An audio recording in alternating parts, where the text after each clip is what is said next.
This one's called Mr. Seahorse. Mr. and Mrs. Seahorse drifted gently through the sea. Mrs. Seahorse began to wiggle and twist this way and that.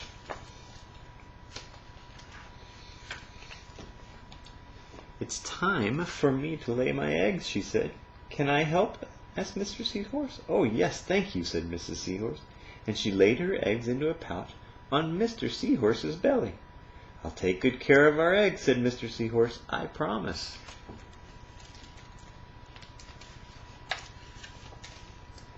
As Mr. Seahorse drifted gently through the sea, he passed right by a group of trumpet fish hidden in a patch of reeds.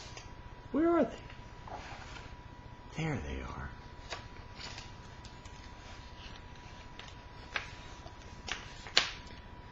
But before long, Mr. Seahorse met another fish. "How are you, Mr. Stickleback?" asked Mr. Seahorse. "Delighted," replied Mr. Stickleback. "I just built a nest, and right away Mrs. Stickleback laid her eggs into it.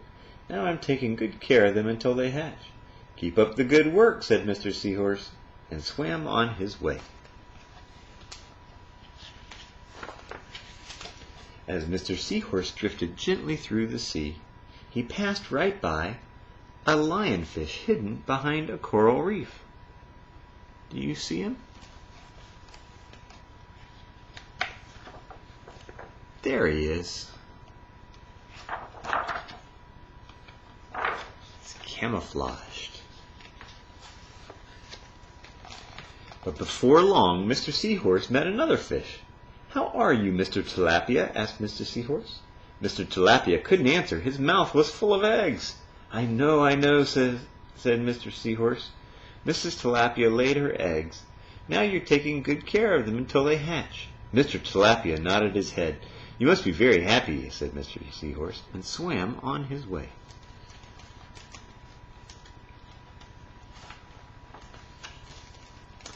As Mr. Seahorse drifted gently through the sea, he passed right by several leaf fish hidden among the seaweed. Do you guys see where they are?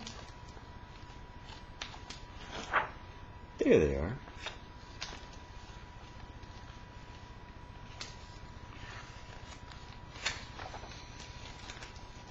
But before long, Mr. Seahorse met another fish. "How are you, Mr. Curtis?" asked Mr. Seahorse. "Perfectly fine," replied Mr. Curtis. "Mrs. Curtis laid her eggs, and I've stuck them on my head. Now I'm taking good care of them until they hatch." "You're doing a good job," said Mr. Seahorse, and swam on his way.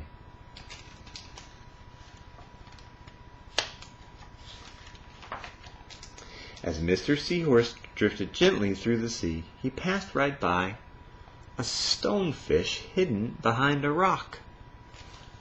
Do you see him? He's back there.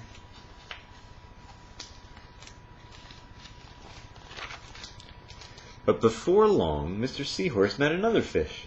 "How are you, Mr. Pipe?" asked Mr. Seahorse. "Couldn't be better," replied Mr. Pipe. "Mrs. Pipe laid her eggs along my belly. Now I am taking good care of them until they hatch." "You should feel proud of yourself," said Mr. Seahorse, and swam on his way. I think Mr. Seahorse's pouch is getting pretty darn big. But before long, Mr. Seahorse met another fish. "How are you, Mr. Bullhead?" asked Mr. Seahorse. "Tip-top," replied Mr. Bullhead. "Mrs. Bullhead laid her eggs, and the eggs hatched. Now I'm babysitting." "You're doing a fine job," said Mr. Seahorse, and swam on his way. The time had come for the Seahorse babies to be born. Mr. Seahorse wiggled and twisted this way and that. At last the babies tumbled from Mr. Seahorse's pouch and swam away. One baby turned around and tried to come back into the pouch. "Oh no," said Mr. Seahorse, "I do love you, but now you're ready to be on your own." And off they swam.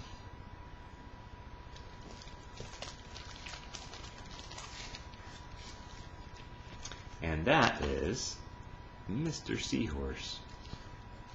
Artwork look familiar? This is the same person who did The Very Hungry Caterpillar. Eric Carle.